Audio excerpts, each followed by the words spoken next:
Je m'appelle Hélène Le Guenec, j'ai 75 ans, veuve depuis 13 hivers, et je vis à Rest, au bout du vent, dans un appartement que mon mari et moi avons payé par tranche de vie et de dimanche gris. J'ai appris à aimer les rafales du Goulet comme on apprivoise la solitude, en serrant les mains dans les poches et en regardant les mouettes tracer des parenthèses sur la mer.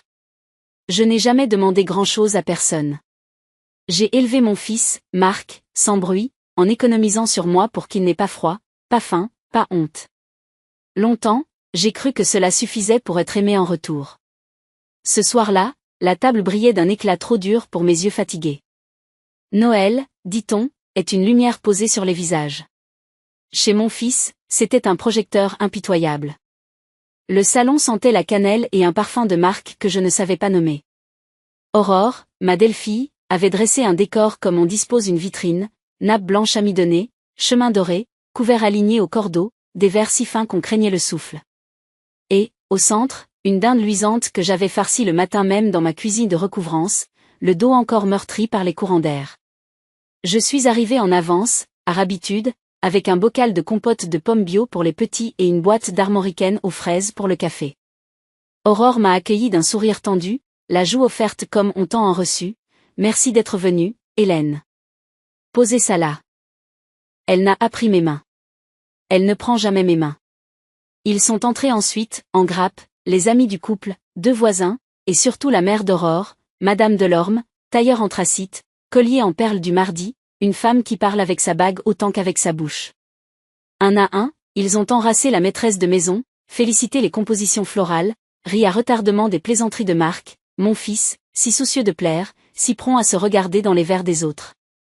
Quand Aurore a annoncé, à table, j'ai cherché ma place sans presser le pas, calée par l'habitude et l'arthrose, la main posée sur le dossier d'une chaise près des petits. Une chaise simple, rien d'important, j'aimais juste les voir de près, pour leur essuyer la bouche quand la sauce déborde et les yeux quand l'émotion déborde. Je me suis avancée. Ma main a glissé sur le bois. Alors Aurore, très naturellement, très doucement d'abord d'une douceur qui bruisse comme un papier cadeau a tiré la chaise vers elle et, d'un geste sec, m'a écarté du bout des doigts. Sa bouche n'a pas bougé, seul son ton a changé. Hélène, pardon, cette place est pour ma mère. Et, d'un sourire en biais qui coupait plus qu'un couteau, elle a ajouté en regardant Marc. Tu confirmes, chérie? Marc a hoché la tête, un hochement plat, administratif, celui qu'on donne à un livreur qui demande une signature. Oui, maman, mets-toi plutôt là-bas, près du buffet. Ce sera plus pratique pour servir. Il n'a pas dit, s'il te plaît. Il n'a pas dit, merci. Il n'a pas dit, pardon. Les mots, parfois, ont la pudeur de ne pas se montrer quand on n'est pas digne d'eux. Je n'ai pas protesté. J'ai appris, trop tôt, qu'on ne se bat pas à main nue contre des regards. J'ai juste reculé d'un pas. La nappe a ondulé comme une mer que personne ne veut traverser. On a installé Madame Delorme entre Aurore et mon fils, place de choix, lumière parfaite pour les photos. On lui a servi la peau dorée, le jus bien serré. Je mettais les assiettes, comme il l'avait prévu, comme s'il m'avait toujours prévu pour cela. Ce sera plus pratique pour servir. Cette phrase s'est plantée dans mon thorax comme une épingle qui maintient un papillon.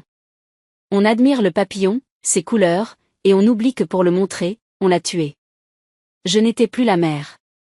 J'étais l'ombre qui passe le plat.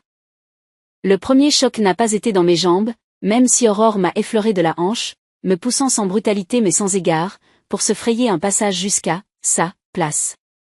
Le choc a été sonore, le rire bref, c'est que de 2 invités que je ne connaissais pas. Je n'ai jamais su si c'était moi qu'il riait ou le brillant d'une anecdote. Mais ce rire-là a confirmé une évidence, l'humiliation est un sport de salon. Je me suis assise à l'extrémité, près du buffet comme demandé, dos au radiateur froid, face au miroir qui renvoyait la fête avec 2 secondes de retard. J'ai vu la scène 2 fois, c'était suffisant pour comprendre qu'elle ne changerait pas. En reflet, on déposait des cadeaux sur l'assiette de Madame Delorme, on lui passait le pain, on lui servait d'abord. On aurait dit que c'était sa maison. À un moment, Aurore a levé son verre, à la famille. Les coudes se sont soulevés de concert, les bagues ont cliqueté, le champagne a mordu la langue. Je me suis contentée de porter mon eau à mes lèvres pour avaler la brûlure dans la gorge. Maman, tu peux aller chercher la seconde saucière, a lancé Marc sans me regarder, le téléphone discrètement posé entre l'assiette et le couteau. Je me suis levée. J'ai traversé la cuisine que je connaissais par cœur, chaque tiroir, chaque tasse, c'est moi qui les ai offerts l'an dernier, pour faire joli, disait Aurore. La seconde saucière n'existait pas. J'ai ouvert, refermé, ouvert, refermé. Dans le placard du haut, rangé derrière un saladier, un dossier bleu marine a attiré mon œil. Un notaire, sur la couverture, acte de donation-partage. Le nom de mon fils, celui d'Aurore, l'adresse de la maison. J'ai lu sans comprendre, juste ce qu'il faut pour reconnaître mes inquiétudes anciennes, on m'avait répété, si souvent, tu n'y connais rien, Hélène, laisse les jeunes gérer. Je n'ai pas tout saisi, mais j'ai vu les mots, nue propriété, clause d'occupation, usufruit. Dans ma bouche sèche, ces mots-là ressemblaient à des noyaux d'olive, durs, glissants, prêts à vous étouffer si vous respirez mal. Je n'ai pas volé de secrets, ce sont les secrets qui se sont précipités vers moi. J'ai reposé le dossier, pris une saucière vide, la forme compte plus que le contenu, chez certaines gens, et je suis revenu. Le rire flottait encore, comme l'odeur d'un parfum trop dosé. Quand j'ai posé la porcelaine sur la table, ma main a tremblé. Pas de colère. Le tremblement de la dernière digue. Madame Delorme a effleuré mon poignet, un geste faux aimable. Hélène, vous êtes vraiment douée pour ça. On sent l'habitude. L'habitude de quoi? De servir. De me taire. De me rendre utile pour ne pas me sentir de trop. Aurore, triomphante, a renvoyé mes propres sacrifices à leur place. Tu vois, maman, Hélène tient à garder la main sur la cuisine. On ne peut pas lutter. Elles ont ri toutes les deux. Le genre de connivence que les femmes tissent parfois pour se faire un coussin sur le dos d'une autre. Je me suis rassise, et j'ai regardé Marc. Il n'a pas vacillé. C'est peut-être cela, la trahison, pas un grand geste, pas un éclat, mais un fils qui ne se lève pas, qui ne dit rien, qui vérifie juste qu'aucun ver ne manque à sa mère par alliance. Dans ses yeux je n'ai pas lu de haine. J'y ai lu pire, l'habitude, encore. La place que l'on finit par vous assigner parce que vous avez trop longtemps accepté de vous y tenir. Dehors, Brest battait ses volets contre la nuit. J'ai senti en moi une marée se retirer très loin pour mieux revenir. Je n'ai pas fait de scène. Les scènes ne réparent pas les fractures, elles ne font que poser du bruit sur le silence. Je me suis seulement levée quand les enfants ont voulu du pain d'épices, je leur ai coupé des carrés égaux, je leur ai mis un peu de crème. L'un d'eux m'a remercié d'un regard, ce qui m'a empêché de pleurer. Puis, au moment du café, j'ai pris mon manteau. Oh? Tu pars déjà? A lancé Aurore, étonnée que la chaise du buffet veuille bien déployer ses ailes. Oui, ma soupe m'attend, ai-je répondu. Elle a cru à une naïveté. Marc a haussé les épaules, soulagé d'éviter une explication. Personne ne m'a raccompagné. Sur le palier, j'ai entendu, derrière la porte, le rire reprendre, plus franc. L'air extérieur m'a mordu les joues, j'ai tendu le visage à la morsure comme on tend la main à l'eau froide pour s'éveiller. En bas, j'ai marché lentement vers l'arrêt de bus, la boîte d'armoricaine toujours dans mon sac. Je n'ai pas de voiture, on m'a expliqué que c'était plus raisonnable à mon âge. Je n'ai pas d'amertume à propos des choses qu'on perd. Seulement de la précision. La clarté, telle une lame luisante, s'installait dans ma poche avec mes clés. Je savais déjà ce que j'allais faire. Demain, j'irai chez Maître Kerbrat, le notaire de mon mari, il était de ceux qui parlent peu et écrivent juste. Je lui demanderai de m'expliquer les mots durs. Je lui apporterai les preuves tendres, les virements, les factures, les lettres. J'ouvrirai enfin les yeux sur des détails que j'avais caressés du bout des doigts sans les regarder. Noël n'est pas la fête où l'on se réconcilie. C'est la fête où l'on comprend qui tient votre main quand les bougies s'éteignent. Je n'avais plus de main à tenir, mais j'avais retrouvé mes poings. Des points de papier, de date, de clause, de patience. Je n'emploierai ni les cris ni la vengeance des films. Je choisirai la marée. Elle revient toujours. Elle reprend toujours, doucement, ce qui fut à elle. Si vous avez déjà vécu ce genre de Noël où l'on vous a poussé d'un centimètre mais où votre cœur a reculé d'un kilomètre, racontez-le-moi en commentaire, quelle a été votre dernière digue? Que feriez-vous, à ma place, le lendemain, chez le notaire? Votre voix comptera. Vos mots aussi.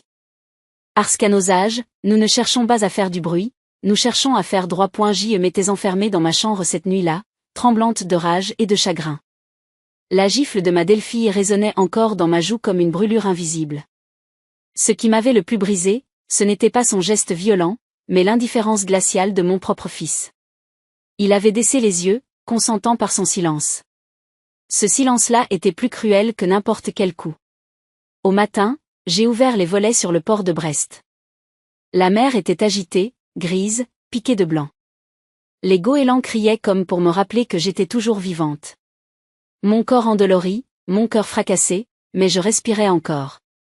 Je me suis assise devant la table en bois de la cuisine, celle que j'avais cirée tant de fois, et j'ai caressé machinalement les veines du bois. Ce meuble, je l'avais acheté avec mon mari, jadis. Aujourd'hui, il n'était plus qu'un témoin muet de ma solitude. Je pensais à mes années de sacrifice. À ces nuits passées à coudre pour payer les études de mon fils. À ces hivers sans chauffage complet pour pouvoir lui offrir un manteau chaud. À ces repas où je m'étais privée pour qu'il ait toujours le meilleur morceau dans son assiette. Et voilà, à 75 ans, je n'étais plus qu'un fardeau qu'on pousse comme une chaise encombrante. La colère a remplacé les larmes. Une colère froide, méthodique. Je me suis dit, si je ne compte plus comme mère, je saurais compter comme propriétaire.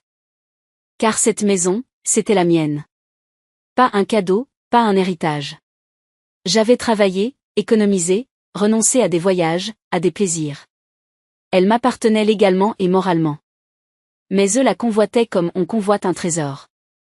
J'ai alors revu la scène de la veille, ma Delphie, plantée devant moi, proclamant d'une voix tranchante que cette place n'était pas la mienne mais celle de sa mère à elle, sous le regard approbateur de mon fils. Ils avaient agi comme si j'étais déjà morte. Comme si mes droits, mon amour, mon existence n'étaient plus qu'un détail gênant. À cet instant, j'ai juré que je ne mourrais pas en silence. Non, je vivrais assez pour leur rappeler qui j'étais. Et je les ferais plier, sans un cri, sans une larme, mais avec la force tranquille de la justice. J'ai commencé à ressortir mes papiers. Le titre de propriété, soigneusement rangé dans une pochette bleue. Les factures payées, les relevés bancaires, mon testament rédigé il y a des années. J'ai passé des heures à classer, relire, à noter. Chaque document devenait une arme. Chaque signature de mon nom, une gifle rendue. Puis je me suis préparée. Une douche lente, des vêtements sobres mais propres, mon manteau de laine marine et mon sac en cuir qui m'accompagne depuis 20 ans. Je suis sortie, j'ai pris le bus jusqu'au centre-ville. La pluie bretonne m'a giflé plus doucement que ma Delphie, mais elle m'a lavé de ma honte. Devant l'office notarial, mes jambes ont un instant hésité. Puis je suis entrée. Le notaire, maître Delcourt, me connaissait depuis longtemps. Il avait vu mon mari signer avec moi, autrefois. Quand je lui ai expliqué, sa bouche s'est serrée dans un pli de compassion, mais ses yeux ont brillé d'une lucidité professionnelle. J'ai dit simplement. Ils veulent me faire disparaître. Je ne leur laisserai rien. Il a hoché la tête, m'a tendu un stylo. Ensemble, nous avons commencé à rédiger de nouveaux documents. Un codicille, des clauses précises, des protections légales. Chaque phrase couchée sur le papier était une pierre ajoutée au mur que j'élevais entre eux et moi. En rentrant, j'ai trouvé ma Delphie assise dans mon fauteuil du salon, les jambes croisées, le téléphone collé à l'oreille. Elle parlait fort, trop fort, comme pour marquer son territoire.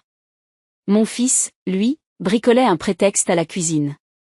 Quand j'ai passé la porte, elle a levé les yeux et m'a lancé un sourire acide. Un sourire de victoire anticipée. Elle ne savait pas que j'avais déjà commencé la contre-offensive. Je n'ai rien dit. J'ai simplement posé mon sac sur la table et j'ai préparé du thé. Mon silence les a dérangés plus qu'un éclat de voix. Ils s'attendaient à des cris, à des reproches, à une vieille femme humiliée. Mais moi, je leur offrais l'image d'une vieille femme calme, lisse comme une mer trompeuse avant la tempête. Le soir, dans ma chambre, j'ai écrit une lettre. Une longue lettre à une amie d'enfance, Marianne, que je n'avais pas vue depuis des années mais qui, je le savais, garderait mon secret jusqu'au moment venu. Je lui ai confié par écrit ce qui s'était passé, les humiliations, les papiers signés, mes décisions. Je l'ai glissé dans une enveloppe scellée, que je lui posterai le lendemain. Une preuve, un témoin silencieux. Car j'avais compris, leur plan reposait sur ma faiblesse supposée, sur mon silence, sur ma solitude. Or, je n'étais plus seule. La vérité avait déjà quitté la maison, porté par le papier et l'encre. Cette nuit-là, je n'ai presque pas dormi. Mais je n'ai pas pleuré non plus. Je suis resté éveillé, à écouter le ressac au loin. La mer battait les falaises de Brest, obstinée, indomptable. Elle me ressemblait. Oui, à 75 ans, j'étais comme la mer, vieille, mais encore capable de ronger la pierre. Et dans le silence de ma chambre, une phrase s'est inscrite en moi comme un serment: ils croient que je suis déjà vaincu. Ils ne savent pas que je viens seulement de commencer. Le surlendemain, j'ai pris un cahier à grands carreaux, ce qu'on donne aux écoliers, et j'y ai tracé une colonne de gauche, ce qu'ils pensent, et une colonne de droite, ce que je ferai. Dans la première, j'ai écrit: Hélène est seule, lente, fatiguée, dépendante. Facile à convaincre, facile à déplacer, facile à déposséder. Dans la seconde, j'ai noté: ne plus jamais aller chez eux. Ne rien signer hors études notariales. Informer banque, médecin, mairie. Tisser un filet. Le filet, je l'ai commencé par le concret. Ma banque, place de la Liberté. J'y ai demandé à rencontrer la directrice, une femme droite avec un chignon sévère. Je lui ai retiré toute procuration donnée jadis à Marc, pour m'aider en cas d'hospitalisation. À l'époque, c'était une marque de confiance, aujourd'hui, c'était une rêche. On a remplacé ma carte, changé mes codes, instauré une double vérification téléphonique. Je suis sortie plus légère, comme si on m'avait enlevé un poids au cœur.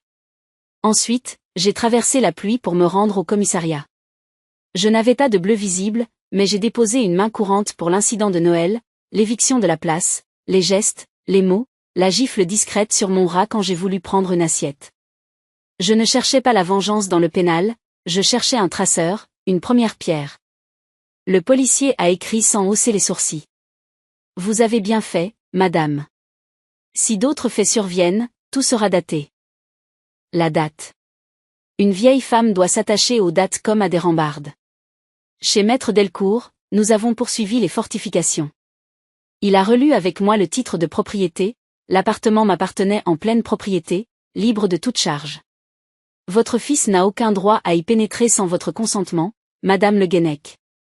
S'il s'installe, on parle d'occupation sans droit ni titre. Un huissier pourra constater et nous saisirons le juge pour l'expulsion. J'ai senti quelque chose en moi se redresser. Non pas la joie à quitter ma maison avec mon mari, mais une colonne vertébrale oubliée. Et s'il tente de me mettre sous tutelle en prétextant? Ma voix s'est perdue.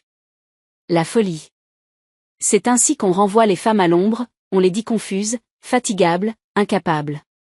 Le notaire a hoché la tête. Nous allons prendre les devants. Je vous propose un mandat de protection future. Vous désignerez vous-même la personne qui veillera sur vos intérêts si un jour, et un jour seulement, vous ne pouvez plus. J'ai pensé à Marianne. Elle n'a jamais aimé Marc, non par méchanceté, mais parce qu'elle voit clair. Alors ce sera Marianne, ai-je dit. Il a ajouté: et nous choisirons un médecin de la liste pour un certificat de lucidité le jour de la signature. Que personne ne puisse, demain, contester vos décisions d'aujourd'hui. Nous avons aussi parlé de ma maison comme on parle d'une digue qu'il faut étayer. Maître Delcourt a proposé plusieurs outils. Une clause d'inaliénabilité temporaire dans un acte, des testaments, holographes pour l'instant, authentiques à venir, et surtout, cette idée qui l'a fait sourire du coin des lèvres: vous pourriez envisager un viager occupé. Vous resteriez chez vous à vie, personne ne pourrait vous en déloger, et votre acquéreur prendrait à sa charge le rôle de rempart. C'est un mot que les enfants ingrats détestent, irrévocable. Le mot s'est posé sur la table comme un galet chaud. J'ai demandé du temps pour y penser. Vendre ma maison, même en conservant mon droit d'usage et d'habitation, me paraissait une trahison envers les murs qui m'avaient abrité. Mais la marée monte, parfois il faut déplacer le phare pour qu'il continue d'éclairer. Sur le chemin du retour, je me suis arrêté aux Halles Saint-Martin. Les étals de poissons luisaient comme des armures. Le poissonnier m'a reconnu: alors, Hélène, toujours pour votre soupe? Et m'a glissé une poignée de têtes de lot en plus, pour la force. J'ai souri. Les gens qui vous tendent des os pour faire du bouillon savent ce qu'est la solidarité, on renforce les autres pour qu'ils ne s'effondrent pas au prochain coup de vent. Dans l'après-midi, j'ai reçu un message de Marc.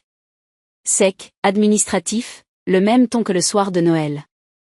Maman, Aurore et moi passons te voir vers 18 h.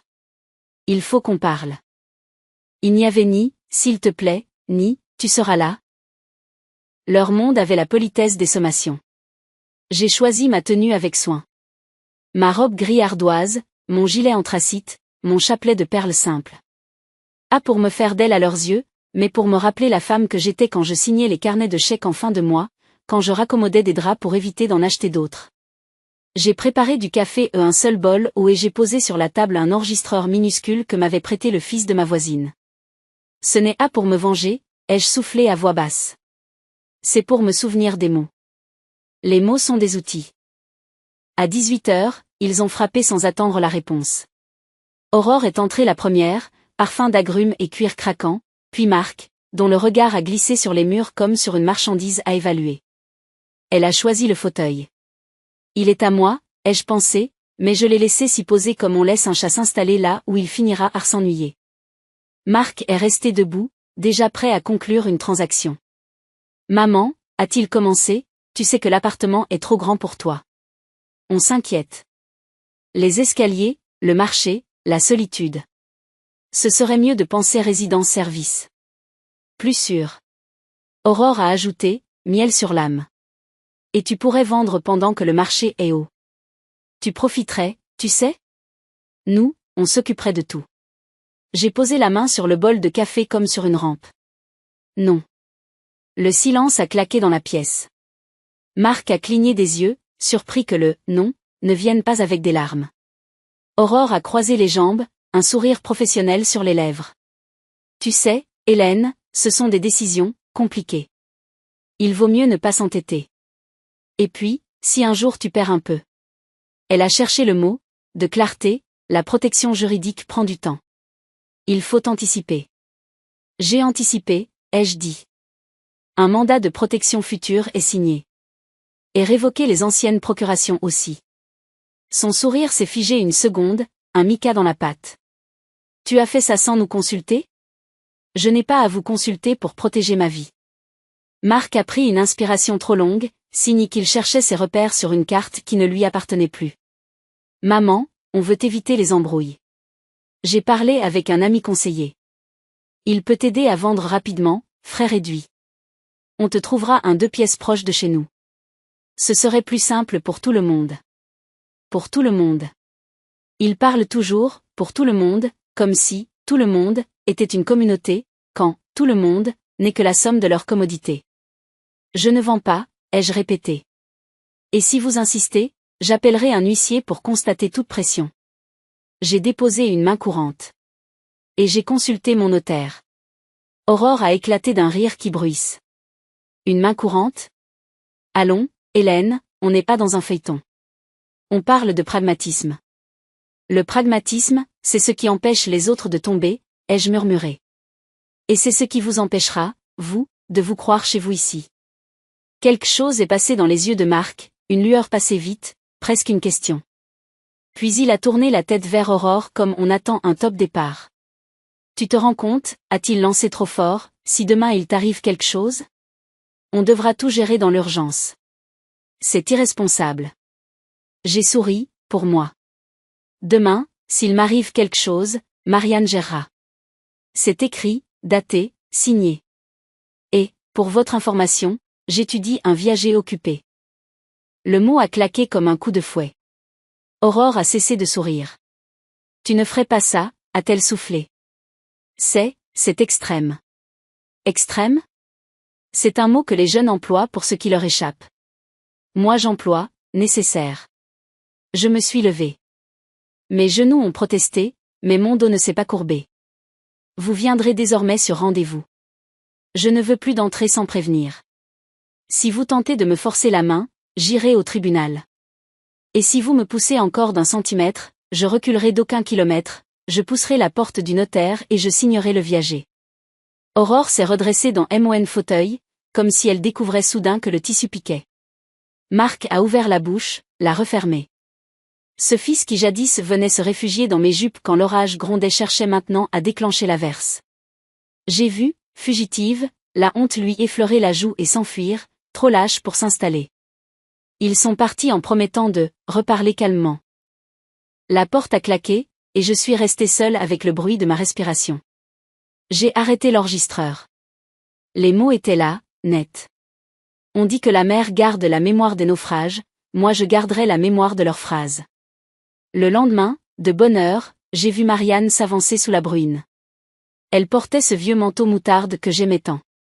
Elle a ouvert les bras, et je m'y suis laissé déposer comme un paquet fragile. Nous avons bu du café et lu ensemble les clauses que j'avais listées. Elle a signé son acceptation de mandataire avec la gravité d'une femme qui sait le poids des promesses. À midi, j'ai passé un coup de fil que je repoussais depuis la veille. Maître Delcourt a répondu aussitôt. Je suis prête, ai-je dit. Pour le viager. Occupé. Droit d'usage et d'habitation à vie. Et, je voudrais, si c'est possible, que l'acquéreur soit un organisme qui ne se laisse pas impressionner par des scènes de salon. Il a souri dans le combiné, je l'ai senti. J'ai une coopérative locale qui comprend la Bretagne et le sens des marées. On va faire venir un expert. Aucun empressement, on prendra le bon prix, la bonne clause, la bonne encre. J'ai raccroché. Dans la rue, une éclaircie a percé les nuages et accroché des paillettes au macadam mouillé. La lumière a glissé sur le bois de ma table comme une bénédiction discrète. Je n'étais pas victorieuse et il n'y a pas de victoire dans ces gares-là, mais j'étais droite. Et quand on est droite, on fait de l'ombre aux gens qui ne supportent pas la vérité. Le soir, j'ai noté dans mon cahier, ils croient que je signe pour me dépouiller, je signe pour demeurer. Ils pensent que je cède, je verrouille. Ils attendent une plainte, j'organise ma marée. Puis j'ai refermé le cahier. La pluie pouvait revenir. J'avais, à présent, un phare. Les jours suivants furent étrangement calmes dans la maison. Trop calmes, comme avant l'orage. Ma Delphi continuait d'occuper mon salon avec une insolence tranquille. Elle téléphonait longuement à sa mère, riant fort, parlant de « réaménager » la maison comme si j'étais déjà partie. Mon fils, lui, se murait dans un silence gêné, oscillant entre la soumission et la honte. J'observais, je notais, mais je ne disais rien. Mon silence devenait mon armure. Je me suis mise à sortir davantage. Les ruelles du centre de Brest, le marché Saint-Louis, la promenade du cours d'Ageau dominant la rade. J'y retrouvais des visages amis, des commerçants qui me connaissaient depuis des décennies. Certains s'étonnaient de me voir seule, sans mon fils ni mes petits-enfants. Je répondais par des sourires énigmatiques, mais à l'intérieur, chaque remarque était une piqûre rappelant ma mise à l'écart. Un après-midi, je croisai Marianne, mon amie d'enfance, celle à qui j'avais écrit. Elle me serra fort contre elle, me soufflant à l'oreille. J'ai reçu ta lettre. Tu n'es pas seule. Ces mots me réchauffèrent plus qu'un manteau. Nous sommes allés boire un café, et je lui ai confié davantage. Elle me promit de témoigner le jour venu, de jurer devant n'importe quel juge de ma lucidité, de ma dignité. J'ai compris alors que je bâtissais une armée silencieuse, faite non de soldats mais de témoins, de papiers, de vérité. Le soir, de retour chez moi, je surpris une conversation à voix basse dans le salon. Ma Delphi, croyant que je dormais, disait à mon fils. Ta mère est un obstacle. Tant qu'elle reste là, rien n'avance. Tu sais ce qu'il nous faut, mettre la maison à son nom à elle, à ma mère. C'est logique, on sera tous protégés. Et lui, d'une voix lasse, répondit. Je sais. Mais elle ne lâchera pas facilement. Un froid glacial traversa ma colonne. Il ne voulait pas seulement me rejeter, il voulait me déposséder pour installer une autre femme à ma place. Une étrangère, la mère de ma Delphi. Comme si j'étais déjà morte, remplacée par une intruse. Je suis montée dans ma chambre sur la pointe des pieds, le cœur battant. Là, j'ai ouvert mon tiroir et sorti un petit carnet. J'y ai consigné chaque phrase, chaque détail. Ce carnet deviendrait mon journal de preuve, ma mémoire contre leur trahison. Le lendemain, j'ai pris rendez-vous avec le notaire. Cette fois, il n'était plus seulement question de protéger mon bien. J'ai décidé de préparer un testament secret, solide, bétonné. À un centime, pas une pierre de cette maison ne reviendrait à ceux qui avaient comploté contre moi. J'ai choisi comme héritier une œuvre caritative de Brest, ainsi que Marianne, ma fidèle amie. Et j'ai prévu une clause, si mon fils contestait, son nom serait rayé de tout droit. Le notaire m'écoutait, impressionné par ma précision. Dans ses yeux, je vis passer un éclat de respect, comme si cette vieille femme recroquevillée redevenait stratège. À la maison, je continuais à jouer la comédie. Je préparais des repas, je répondais poliment, j'acceptais leurs petits ordres avec un sourire doux. Ils croyaient m'avoir dompté. Ils ne voyaient pas que, derrière mes gestes lents, je scellais leur défaite. Mais l'humiliation suprême arriva un dimanche. Ils avaient invité des amis à déjeuner sans même me prévenir. La table était dressée de leurs mains, et lorsque je m'approchai pour m'asseoir, ma Delphi posa une main ferme sur mon épaule et dit, devant tout le monde. Non, madame. Ici, c'est la place de ma mère. Vous pouvez prendre la chaise de coin, là-bas. Tous les regards se tournèrent vers moi. Mon fils, debout à côté, ne protesta pas. Je sentis une vague de chaleur monter à mes joues, mais je me retins. Lentement, je suis allé m'asseoir à la place qu'il m'avait assignée, loin du centre, comme une invitée de trop. Le rire des convives m'arrivait assourdi, mais mon esprit bouillonnait. Chaque humiliation ajoutait une pierre à l'édifice de ma revanche. Ce soir-là, seul dans ma chambre, j'ai ouvert la fenêtre. Le vent marin s'engouffra, vif et salé. Je me suis dit, ils veulent me rayer, mais ils ignorent que je suis encore capable de tenir la plume, de signer, de décider. Et j'ai souri, un sourire que je n'avais pas eu depuis longtemps. Car la vengeance, je le savais, se nourrit de patience. Et moi, à 75 ans, j'avais appris à attendre au point le premier choc, je l'ai préparé comme on prépare une marée, discrètement, en observant la lune et les récifs. Quelques jours après le déjeuner où l'on m'avait relégué à la chaise de coin, j'ai reçu l'appel de la coopérative dont m'avait parlé maître Delcourt. Une femme à la voix claire, Madame Le Reste, m'annonça qu'un expert passerait estimer l'appartement pour un viager occupé. Ce ne sera pas intrusif, Madame Le Guenec. Nous venons surtout vérifier l'état du bien et les charges de copropriété. Vous n'avez rien à faire. J'ai répondu, si, j'ai à être chez moi.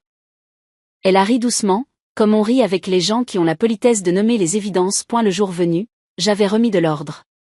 Les rideaux lavés, la vaisselle de Paul alignée, la cire sur le parquet. Je voulais que la maison se souvienne de qui l'avait aimé.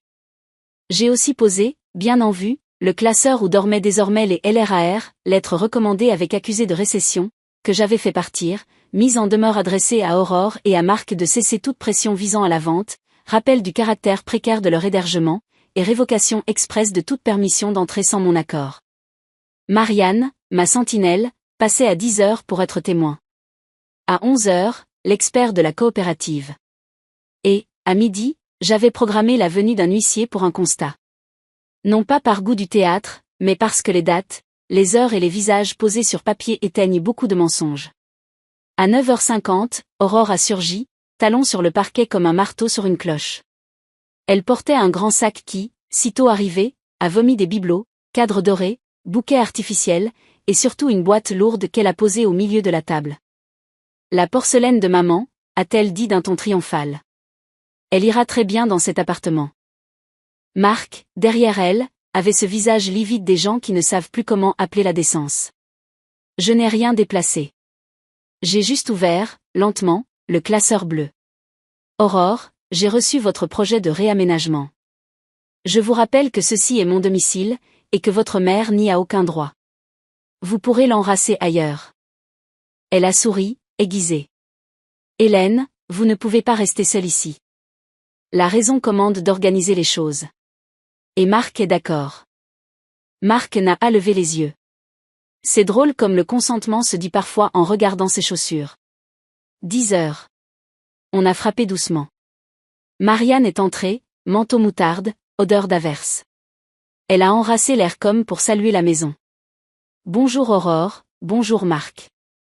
Elle a pris place près de moi, a sorti son stylo. Aurore l'a toisé, vous tenez un registre? Je tiens compagnie, a répondu Marianne, et sa voix avait cette gravité des femmes qui savent qu'on ne ment pas au marais. À 11h-5, un message de la banque a vibré sur mon téléphone. Tentative de virement refusée, double authentification non validée. La somme n'était pas folle, 1800 €, mais suffisante pour faire tressaillir mon cœur. J'ai regardé Marc. Il a rougi jusqu'aux oreilles. Aurore a feint l'ignorance, un bug? Les banques, vous savez. J'ai posé mon téléphone à plat. La procuration que j'avais donnée autrefois est révoquée. Toute tentative entraînera dépôt de plainte. Vous avez eu la courtoisie de me pousser d'une chaise, ayez maintenant celle de ne plus glisser vos doigts dans mes poches. 11 heures pile, l'expert a sonné. Un homme sec, veste en tweed, yeux clairs. Il a salué chacun, noté les mètres, demandé le règlement de copropriété, consulté les PV d'assemblée générale que j'avais soigneusement classés. Dans le salon, il s'est arrêté devant la boîte de porcelaine. Cela n'est pas à demeure? J'ai répondu, non, c'est un malentendu posé sur ma table. Il a marqué un petit silence, compréhensif. Puis, professionnel, il a pris des photos, plafond, menuiserie, vue. Au balcon, au-dessus du port, la lumière cassait en lame sur l'eau. Un bien sain, a-t-il dit. Bien tenu. Aurore a levé le menton, piqué. Sauf la cuisine, désuète. Il a souri, la désuétude n'entre pas au bilan des âmes, madame. À 11h55, l'ascenseur a ravalé sa propre respiration, puis la sonnette a de nouveau tiré le fil du monde. L'huissier, cape noire, attaché caise, visage calme des gens qui ont vu d'autres marées, a prononcé mon nom, puis s'est présenté. Maître Gézégou, huissier de justice. Aurore a blêmi d'un seul coup. Marc a avancé d'un pas, puis reculé comme un enfant pris à chipper des biscuits. Je suis mandaté pour constater certains faits et pour signifier des courriers demeurés sans réponse, a-t-il dit. Sa voix ne jugeait pas. Elle datait. Il a lu à haute voix, sans emphase, la mise en demeure adressée à Aurore de ne plus m'entraver ni me dénigrer chez moi, la révocation de leur hébergement gratuite, et l'interdiction d'introduire des tiers sans mon accord. Il a photographié la boîte de porcelaine, la chaise déplacée, oui, j'avais remis la chaise à sa place, mais j'avais noté les raflures au parquet, et il a consigné la présence d'Aurore et de Marc à 7 heures. Ce n'est pas nécessaire, a tenté Aurore, crispée. Nous sommes en famille. La famille, a répondu l'huissier avec une neutralité presque tendre, n'empêche pas la preuve. Elle la rend souvent indispensable. Il a ensuite fait signer à chacun le procès-verbal de signification. Marc tremblait. Il a posé son paraphe comme on pose un pansement trop petit. Aurore a refusé. Je conteste, a-t-elle martelé. Mentionné, a répondu l'huissier. Puis il m'a regardé. Madame Le Guenec, souhaitez-vous que je relationne l'incident bancaire? J'ai hoché la tête. Il a ajouté la capture d'écran, l'heure précise, le numéro masqué du compte SIL, tout ce qui pèse devant un juge.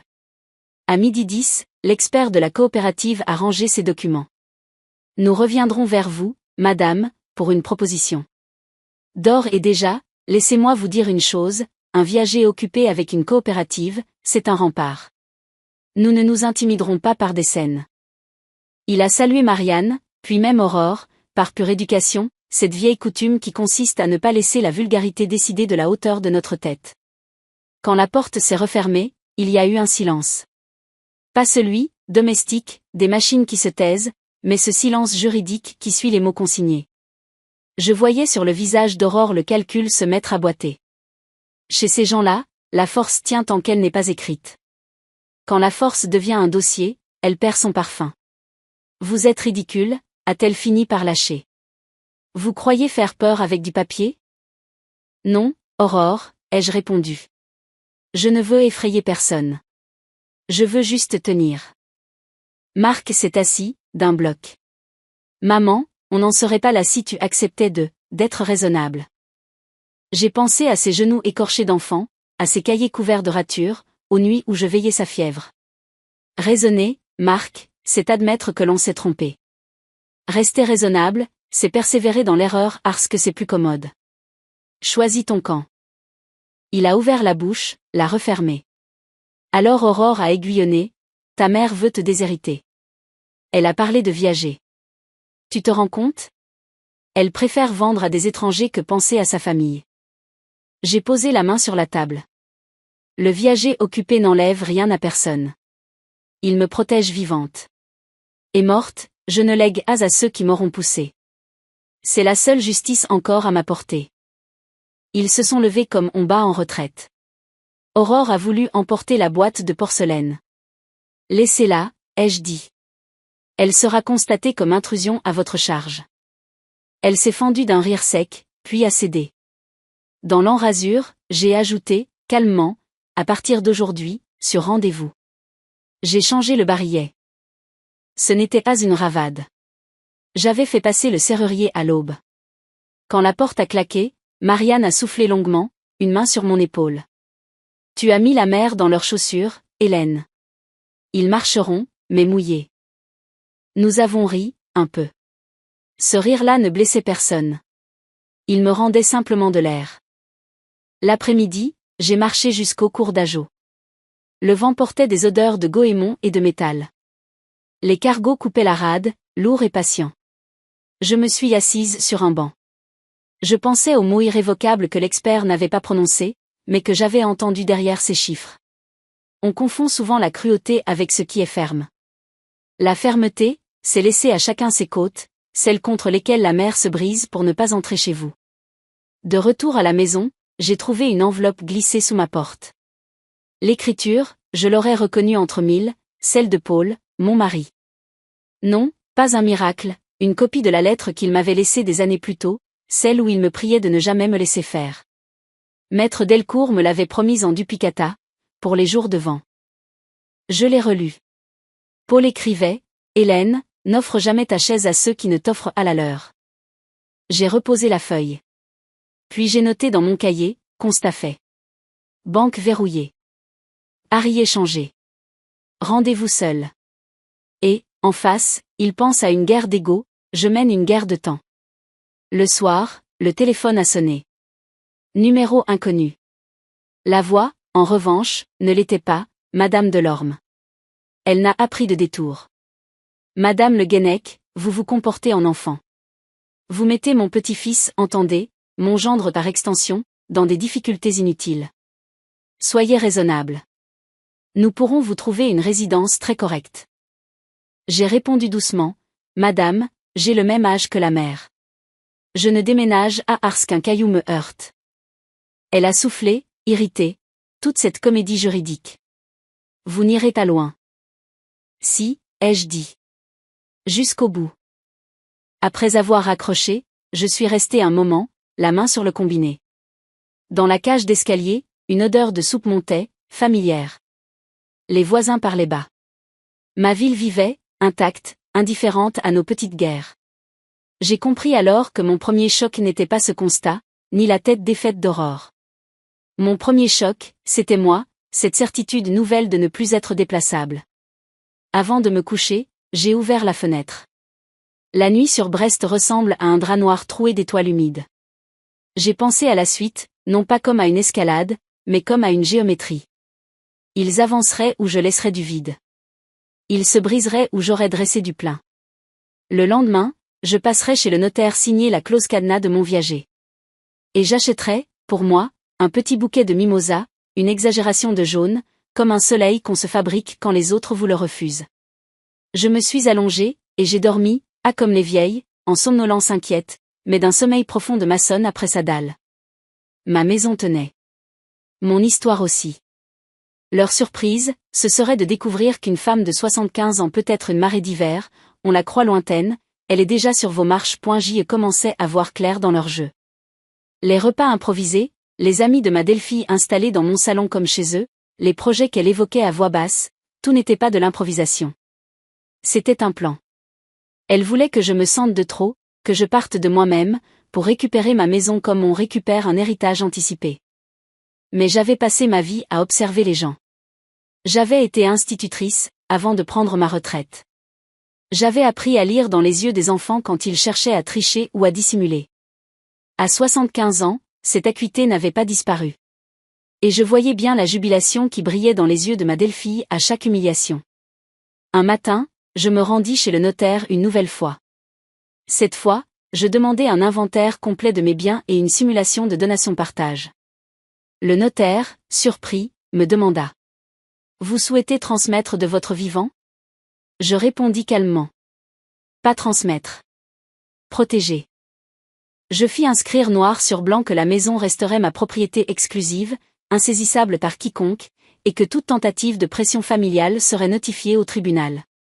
J'allai plus loin encore, j'ouvris un compte bloqué au nom d'une association caritative de Brest, avec ordre que mes économies y soient transférées à ma mort. Ainsi, qu'ils m'empoisonnent de leurs regards ou de leurs paroles, ils n'hériteraient pas d'un centime. Je rentrai ce jour-là avec une légèreté nouvelle, presque un sourire. Mais à la maison, l'air s'était chargé d'une tension étrange.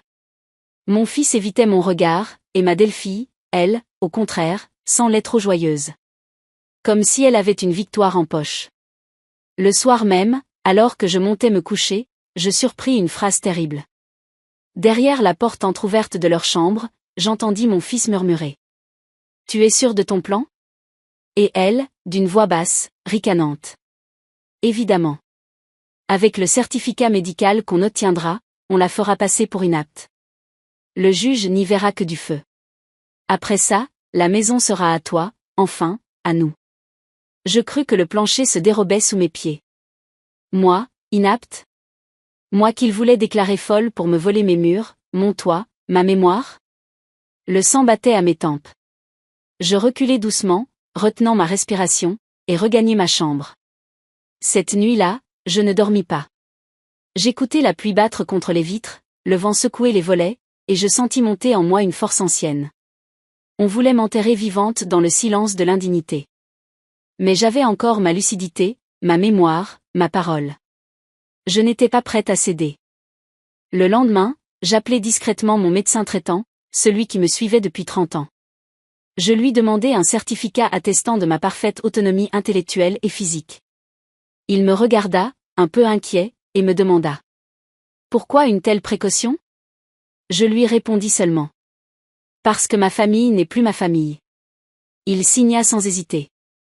Je repartis avec le document dans mon sac, comme un talisman. À la maison, la guerre silencieuse se poursuivait.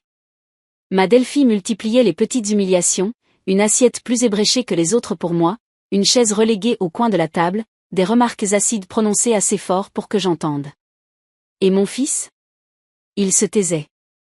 Son silence était pire que toutes les insultes. Un dimanche, alors qu'ils avaient invité du monde, je décidai de ne plus subir. Quand ma Delphie, une fois encore, posa sa main sur mon épaule pour me dire d'aller, m'asseoir à ma place, là-bas, je pris ma canne, me levai sans un mot et montai directement à l'étage. Je les laissai à leur fête, mais pas sans témoin, avant de partir, j'avais activé un petit enregistreur dissimulé sous la nappe. Le soir, seul dans ma chambre, j'écoutais leur conversation. Rire, moquerie, phrases assassines. Elle est encore là, mais ça ne durera pas. Quand on aura les papiers du médecin, elle n'aura plus son mot à dire. Chaque mot s'enregistrait, chaque éclat de rire devenait une preuve. Je souris, pour la première fois depuis des mois, d'un sourire froid et décidé. Car ma vengeance n'allait pas être bruyante. Elle serait écrite, documentée, irréfutable. Et quand le moment viendrait, ce ne serait pas moi qui serais jugé inapte, mais eux qui seraient démasqués pour ce qu'ils étaient, des prédateurs tapis dans l'ombre d'une vieille femme qu'ils croyaient faible. Et moi, la vieille veuve de Brest, j'attendais mon heure, patiemment, comme on attend la marée montante qui finit toujours à recouvrir les rochers les plus arrogants. Le lundi suivant, j'ai quitté la maison à l'aube. Reste, lavé par la bruine, sentait le métal et l'algue, cette odeur me tenait droite. Première étape, l'hôpital de la Cavale Blanche, service de gériatrie. Le professeur G, un petit homme au geste net, m'attendait pour une évaluation neuropsychologique complète. Pas une simple attestation de complaisance, non, test de mémoire, d'orientation, d'attention, entretien clinique, et certificat final mentionnant clairement, absence de troubles cognitifs. Ma signature appliquée au bas du dossier fut, pour moi, plus qu'un acte médical, un paratonnerre contre l'orage qu'il préparait. Je sortis avec une enveloppe Kraft scellée, adressée directement à Maître Delcourt, et un double pour mon mandat de protection future, celui-là même qui désignait Marianne comme personne de confiance. Dans le bus du retour, je serrai l'enveloppe sur mes genoux comme on porte un enfant endormi. Une fois chez moi, j'ai glissé le double sous la pile d'actes dans mon classeur bleu, et j'ai envoyé, depuis la poste, 2 LRAR, l'une à Marc et Aurore, rappel de l'inviolabilité du domicile, interdiction de toute visite non convenue, mention du certificat médical en cours, l'autre à Madame Delorme, vous n'avez aucun droit à pénétrer ni à faire déposer des biens chez moi. Les mots, timbrés, partaient désormais sans moi, ils feraient la queue au guichet de leur conscience. En rentrant, j'ai trouvé sur mon paillasson une carte de visite coincée sous la porte. Dr B. Gériatrie, visite à domicile. Au dos, une note à l'encre bleue, vue avec votre famille, passage possible mercredi 15 heures pour évaluation. Je n'avais jamais entendu ce nom. J'ai levé les yeux vers le Judas, personne. L'encre était fraîche, l'assurance insolente. Il tentait l'inaptitude à surprise, un médecin de corridor pour me coller l'étiquette qui ouvre les tutelles comme on ouvre une boîte de conserve. Je n'ai pas pris de colère. J'ai pris mon téléphone. Maître Delcourt? Oui, Hélène? Nous avancerons jeudi la signature du compromis de viager occupé avec la coopérative. Et je souhaiterais, mercredi 14h30, la présence de maître Gézégou, huissier, pour un constat de tentative d'évaluation non consentie. Au bout du fil, j'ai entendu ce petit silence gourmand des professionnels qui sentent venir la pièce montée. Parfait, Madame Le Guenec. Je contacte l'huissier. J'ai ajouté, et faites notifier à la coopérative que je veux la clause la plus ferme, droit d'usage et d'habitation à vie, irrévocabilité, et interdiction de cession sans mon accord. Ce sera fait. À midi, Marianne a frappé. Nous avons déjeuné de soupe de poisson, fumet de lotte et croûtons frottés à l'ail. Elle a lu la carte du « docteur ». Il s'imagine que tu vas leur ouvrir la porte pour qu'on te déclasse en 5 minutes. Elle a posé sa main sur ma joue. On t'attendra à 2 derrière cette porte. J'ai souri. À 3, Marianne, la loi aussi sera là. L'après-midi, la banque m'a appelé. Madame Le Guenec? Nous avons reçu une demande de changement d'adresse de correspondance pour vos relevés, vers une boîte postale à Lens-les-Élec. Est-ce vous? Une fraîcheur m'a parcouru la nuque. Non. Opposition immédiate, et blocage de toute réexpédition. Je passerai signer. J'ai raccroché sans trembler. Le soir même, à la poste, j'ai rempli l'opposition à réexpédition frauduleuse, et fait enregistrer une consigne de distribution, aucun pli bancaire remis à un tiers, même contre un sourire. Les petites digues empêchent les grandes submersions. Mercredi, 14h15. J'avais rangé le salon comme on dispose un théâtre, le classeur bleu sur la table, mon certificat hospitalier agrafé, mon mandat de protection future, la main courante du commissariat, les LRAR revenus, avisés, chez mes adversaires, encore chaudes de leur timbre. À 14h30, maître Gézégou a sonné. Il a posé sa mallette, m'a salué avec cette neutralité polie qui protège les faibles mieux que certaines indignations. À 14h38, Marianne est arrivée, manteau moutarde, carnet et stylo prêt. Nous étions 3, la vieille, l'amie, et la preuve. 14h58, coup de talon dans le couloir, parfum d'agrumes et cuir neuf, Aurore. Derrière, pas Marc, non, mais Madame Delorme, carrure d'intendante, sourire qui casse. Avec elle, un homme sec, barbe grise taillée court, mallette en cuir, Dr B.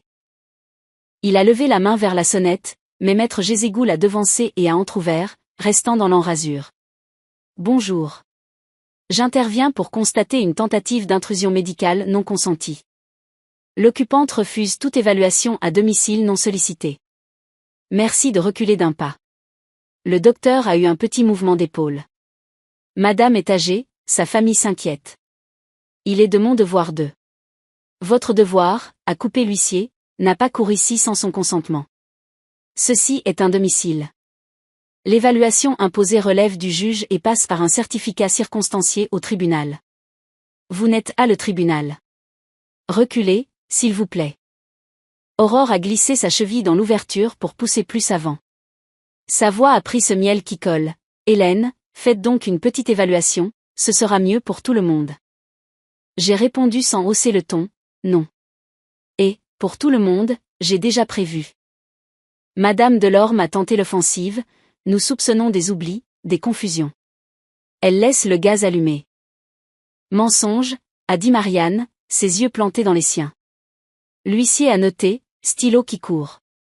J'ai ajouté, posant mon enveloppe Kraft sur la table, évaluation complète réalisée hier à l'hôpital. Absence de trouble. Et, au cas où vous auriez mauvaise mémoire, certificat joint et mandat de protection enregistré. L'huissier a pris l'enveloppe, l'a photographiée, a dicté l'heure, 15h02. Le « médecin » a rétrogradé d'un pas, fort bien. Nous solliciterons le juge.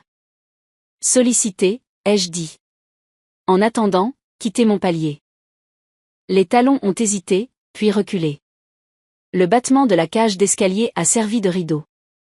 Maître Jézégou a refermé, puis s'est tourné vers moi, constaté. Vous recevrez le procès-verbal. Il a souri presque imperceptiblement. Cette mise en scène, pardonnez, cette mise en état était impeccable. À peine la paix retombée, mon téléphone a vibré. Banque, demande d'accès en ligne échouée, double authentification requise. Deuxième tentative. Je me suis assise, très droite. Les apparences, une vieille dame dans un fauteuil, trompent les voleurs pressés. Notez-le aussi, maître, tentative d'accès au compte, même heure. L'huissier a hoché la tête. Jeudi matin, étude notariale. Le bois sombre, la lampe verte, le cliquetis des timbres. Madame le reste pour la coopérative, tailleur bleu, regard clair, maître Delcourt, plume sèche, Marianne, témoin, et moi, avec mes mains qui ne tremblaient pas. On a relu les clauses, viager occupé, droit d'usage et d'habitation à vie, indexation mesurée, charge à ma charge courante, gros travaux à l'acquéreur selon l'article 606, interdiction de revente sans mon accord écrit tant que je vis, et mention expresse que toute pression ou manœuvre visant à me faire quitter les lieux entraînera résolution au tort de l'acquéreur, clause que la coopérative a acceptée, par principe. Au moment de signer, maître Delcourt a posé devant moi une autre feuille. Codicile à votre testament. J'ai lu la phrase qu'il y avait ajoutée sur mon instruction.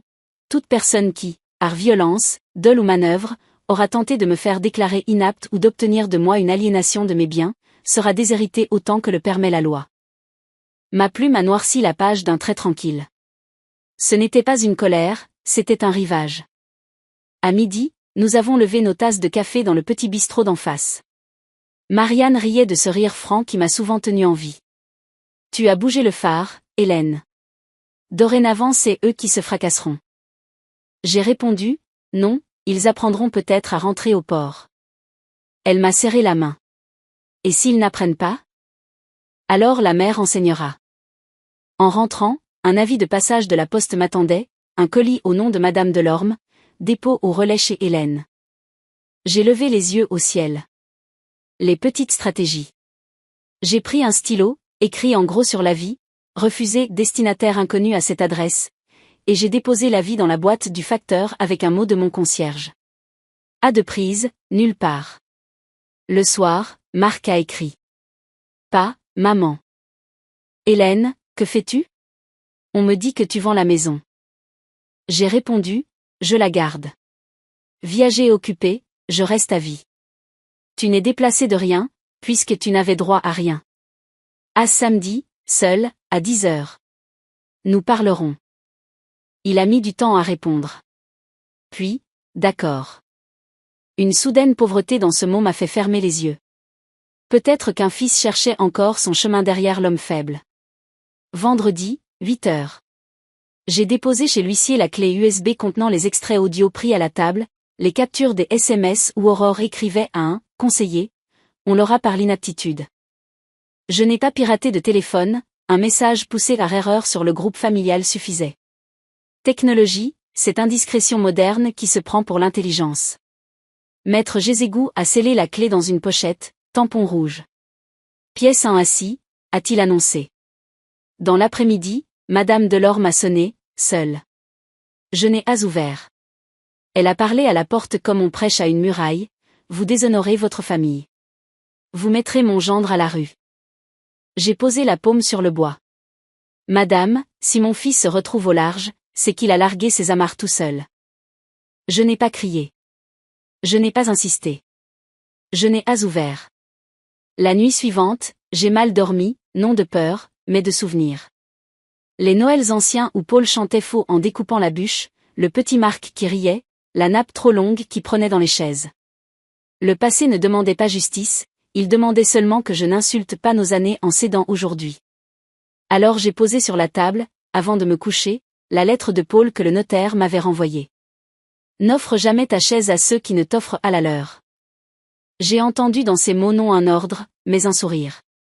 Samedi, 10h-5. L'escalier a soufflé son haleine humide. Marc a frappé, seul. Quand je lui ai ouvert, j'ai vu, passer la barbe mal faite et les cernes, un garçon de 12 ans qui cherchait où poser ses mains. Il est entré, il s'est assis où je lui ai indiqué, pas sur la chaise volée de Noël, mais sur celle d'en face, à hauteur. Il a regardé le classeur, la lettre de Paul, la fenêtre sur la rade. Maman, a-t-il dit finalement, qu'est-ce que tu veux exactement? J'ai posé mes doigts sur le bois. Je veux demeurer. Je veux que tu comprennes où finit ta femme et où commence ta mère. Je veux que tu apprennes que l'amour n'est pas une procuration. Il a fermé les yeux, longuement. Lorsqu'il les a rouverts, ils étaient mouillés. Et si je sors de tout ça? Alors tu rentreras, ai-je dit. La porte n'est pas fermée pour un fil. Elle l'est pour la lâcheté. Au loin, la corne d'un navire a sonné. Dans le silence qui a suivi, j'ai su que la marée avait tourné. Les semaines suivantes, je vécus comme en équilibre sur une ligne invisible. À chaque repas, à chaque geste, je percevais l'ombre d'un piège. Ma Delphi parlait de la maison comme d'un bien déjà acquis, évoquait des projets de travaux, de revente même, devant moi, comme si je n'étais qu'un fantôme. Mon fils se taisait, et son silence était plus cruel que toutes ses paroles. Un soir d'hiver, alors que le vent balayait les toits de Brest, j'entendis derrière la porte close de leur chambre une phrase qui me glaça le sang.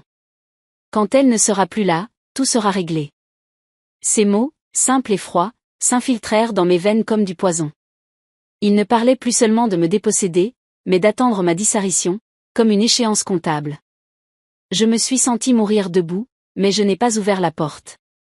J'ai reculé dans l'ombre, j'ai repris mon souffle et je me suis juré que c'est moi qui signerais la dernière ligne de cette histoire. Le lendemain, je pris discrètement rendez-vous avec un médecin de confiance, un vieil ami de mon défunt mari. Je voulais m'assurer que personne ne puisse m'accuser de folie ou de sénilité. Les examens furent clairs, mes sens, ma mémoire, ma volonté, tout était intact. J'ai fait établir un certificat médical.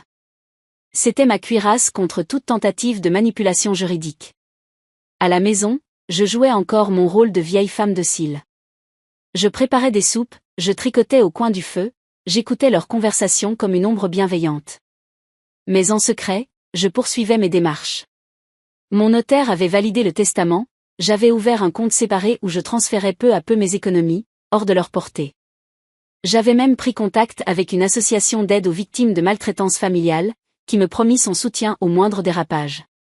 Le soir, seul dans ma chambre, j'écrivais des lettres. À mes anciens voisins, à mes amis du quartier, à Marianne surtout.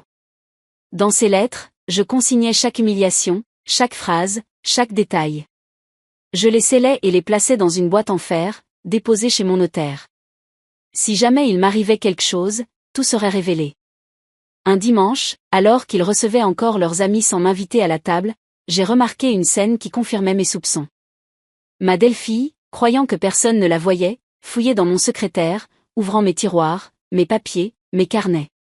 Elle cherchait, j'en étais certaine, le titre de propriété de la maison. Quand elle m'aperçut sur le seuil, elle referma brusquement le tiroir, sourit d'un air faux et dit. Je cherchais un stylo.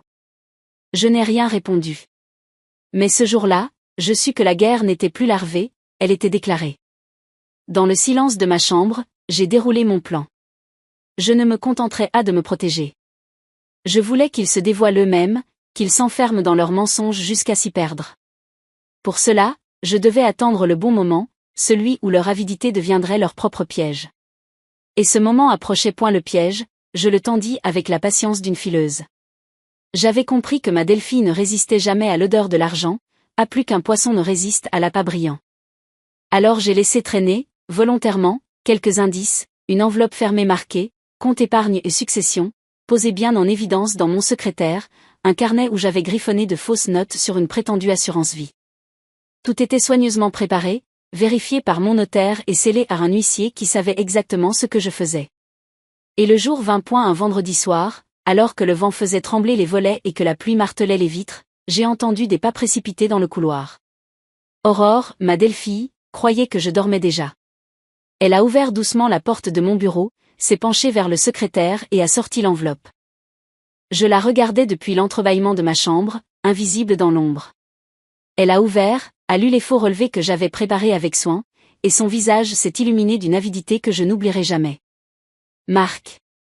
A-t-elle chuchoté, viens voir, il y a bien plus que ce qu'on croyait. Mon fils est apparu derrière elle, les yeux rougis, le corps voûté. Quand il a lu, il a pâli, puis a murmuré. Si on agit vite, on peut l'obliger à signer. Je sentis une douleur profonde me traverser, mais je restai immobile. Leurs mots, leur avidité, devenaient des preuves. Car dans le salon, derrière la bibliothèque, l'enregistreur tournait. Le lendemain matin, j'ai joué l'ignorance. Aurore m'a servi un café, rare délicatesse, et a laissé échapper, faussement innocente. Dis-moi, Hélène, as-tu déjà réfléchi à ce qu'il adviendra de ton argent? Tu sais, il faut prévoir. Je l'ai regardé droit dans les yeux. Tu as raison. Il faut toujours prévoir. L'après-midi même, accompagnée de Marianne, je me suis rendue à l'étude notariale. Nous avons remis l'enregistrement et les copies de leurs manœuvres. Le notaire, grave, a rédigé un procès-verbal. Tout était désormais sous scellé. Puis je rentrai à la maison, sereine. J'avais compris une chose, je n'avais plus besoin de les affronter de front. Ils se détruisaient eux-mêmes, il me suffisait de tenir bon, d'attendre que la justice fasse son travail. Le soir, autour de la table, Aurore parla avec chaleur de futurs voyages, de rénovations à venir dans notre maison. Mon fils hochait la tête machinalement, assent, comme écrasé par le poids de sa propre lâcheté. Moi, je découpais mon pain avec lenteur, savourant chaque geste. Car je savais. Je savais que leur chute était déjà écrite, et que le jour viendrait bientôt où ce sera eux qui seraient exclus de cette table. Le jour du dénouement arriva plus vite que je ne l'avais imaginé. Ce fut un mardi matin, clair et sec, un de ces matins où la rade de Brest miroite d'une lumière si tranchante qu'on croirait voir les navires flotter dans le ciel. J'avais convoqué Marc et Aurore, pour une discussion importante, à 11 heures précises. Ils étaient venus, croyant que je m'apprêtais enfin à céder. Je les ai reçus dans le salon, la table soigneusement dégagée, mon classeur bleu posé en évidence. Marianne, assise près de moi, servait de témoin silencieux. Quelques minutes plus tard, la sonnette a retenti, c'était maître Delcourt, mon notaire, accompagné de maître Gézégou, l'huissier. À leur vue, Aurore a pâli mais a tenté de masquer sa gêne derrière un sourire forcé. Que signifie cette mise en scène? A-t-elle lancé d'une voix aigre. Cela signifie, ai-je répondu calmement, que nous allons enfin mettre les choses au clair. Le notaire a ouvert son dossier, a sorti les documents et a lu d'une voix claire. Madame Le Guenec a signé un viager occupé avec clause irrévocable. Elle conserve le droit d'usage et d'habitation de cette maison jusqu'à son dernier jour. Aucun tiers, y compris ses héritiers présomptifs, ne peut la contraindre à quitter les lieux ni en disposer. Marc a baissé la tête, rouge de honte. Mais Aurore a bondi, hurlant presque. Ce n'est pas possible. Elle ne sait plus ce qu'elle signe, elle est manipulée. Alors l'huissier a pris la parole, implacable. Nous avons un certificat médical récent, établi par l'hôpital, confirmant la pleine lucidité de Madame Le Guenec. Nous avons également un mandat de protection future désignant sa mandataire. Toute contestation sera vaine. Puis, il a sorti une clé USB et a poursuivi. Enfin, j'ai ici l'enregistrement où vous évoquez, Madame, votre projet de la faire passer pour inapte afin de mettre la maison à votre nom. Cet enregistrement est daté, authentifié et placé sous scellé. Le silence est tombé, lourd comme une enclume. Aurore tremblait, blême, la bouche entr'ouverte. Mon fils, lui, s'est pris la tête entre les mains. J'ai senti mon cœur se serrer, non de compassion, mais de lucidité, voilà ce qu'ils étaient devenus, deux naufragés de leur propre avidité. Je me suis levé, m'appuyant sur ma canne, et je leur ai dit. Vous m'avez humilié, repoussé, traité comme une intruse dans ma propre maison. Vous avez comploté pour me faire passer pour folle, pour me voler ce qui restait de ma vie. Mais aujourd'hui, ce n'est plus moi qui suis sur le banc des accusés. C'est vous.